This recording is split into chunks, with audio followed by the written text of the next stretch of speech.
अब ये जो पुराना फाइनेंशियल ईयर 2022-23 ये समाप्त हो रहा है। 23-24 का नया वर्ष अप्रैल में शुरू हो जाएगा। उसका जो हमने बजट भी पारित कर लिया है और साल के अंत में अभी पिछले वर्ष की जो चल रही योजनाएं उनकी समीक्षा और नए वर्ष के लिए कुछ संकल्प, इन विषयों को लेकर के डिप्टी कमिश्नर के साथ मैंने विषय रखा है।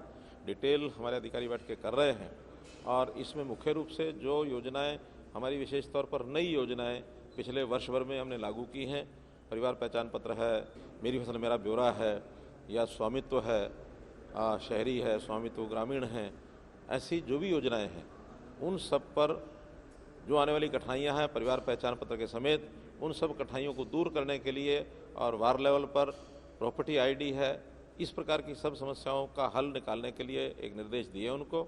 और ख़ास करके जो जनता को मिलने जुलने का समय है, मिलने जुलने के समय में भी कोई कटौती ना करें। प्रतिदिन 2 घंटे जनता से मिलने का कार्यक्रम, और ये भी आज तय किया कि उन 2 घंटों में कम से कम प्रदेश स्तर से जो भी वीडियो कॉन्फ्रेंस होती हैं वो बिल्कुल नहीं किया करेंगे।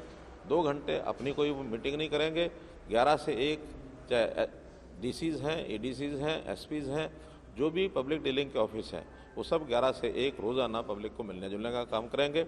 और ख़ास करके जो हमारे वर्कर्स हैं, हमारे लीडर्स हैं, उनके साथ समय पर मिलने का कार्यक्रम सुनिश्चित करेंगे। किसी प्रकार की कोई शिकायत अगर मिलेगी तो सीधी जिम्मेदारी इनके ऊपर होगी, क्योंकि पब्लिक के बीच में और सरकार के बीच में हमारा जो वर्कर है, हमारे जो जिम्मेदार लोग हैं, जो हमारे लीडर्स हैं, विधायक हैं, सांसद हैं, उनसे फीडबैक लेकर के सारे कामों को ठीक करें, ये विशेष निर्देश उनको दिए गए हैं। और किसी प्रकार की कोई ढिलाई आएगी तो सीधी जिम्मेदारी डिप्टी कमिश्नर्स की होगी, ऐसा इनको बताया। हमने चूँकि जितने लोकल बॉडीज़ हैं, लोकल सेल्फ गवर्नमेंट, चाहे वो शहरी हैं चाहे गांव की हैं, उनको जितना ज़्यादा स्वतंत्रता, ऑटोनॉमी दी जा सके वो हम दे रहे हैं।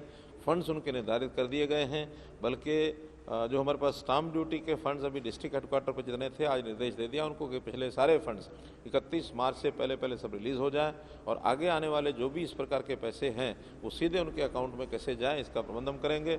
स्टेट गवर्नमेंट की ओर से जो पैसा उनको जाता है वो भी सीधा उनको जाना शुरू होगा। सेंट्रल गवर्नमेंट का पहले से ही जाता है। अपने आप इंडिपेंडेंटली सारे काम वो करें, इस नाते से उनको पूरी छूट है।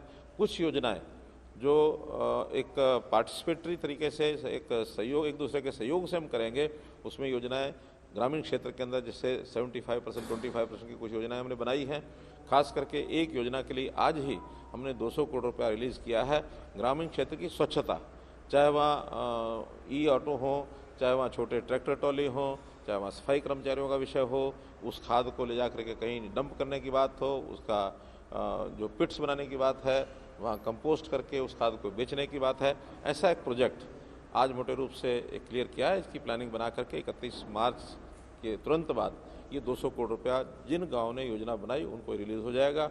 इसी प्रकार हमने जो और एक योजना बनाई है, जो गाँव में कम्युनिटी सेंटर्स हैं, बड़े गाँव में जिनमें कम्युनिटी सेंटर्स नहीं हैं, ऐसे गांव के लिए एक कम्युनिटी सेंटर मंजूर करने का भी हमने प्रस्ताव मंगाए हैं। गांव से जो प्रस्ताव भेजेंगे तो सबसे पहले ऐसे 80 गांव के अंदर, और लगभग 200 करोड़ रुपया जिस पर खर्च आएगा, 2.5 करोड़ रुपया प्रति गांव के प्रति कम्युनिटी सेंटर के हिसाब से, उसको भी सैंक्शन किया है। गांव से प्रस्ताव मांगेंगे कि 5000 से बड़ी आबादी के जहां कम्युनिटी सेंटर नहीं है वहाँ की पंचायतें एक कम्युनिटी सेंटर का प्रस्ताव भेजें। हम अपने विधायकों को भी कहेंगे कि वो भी उन गाँव से प्रस्ताव लेकर के आएँ, ताकि उनको हम और ये मंजूरी दे सकें। 200 करोड़ रुपये इसके लिए भी रिजर्व किया है।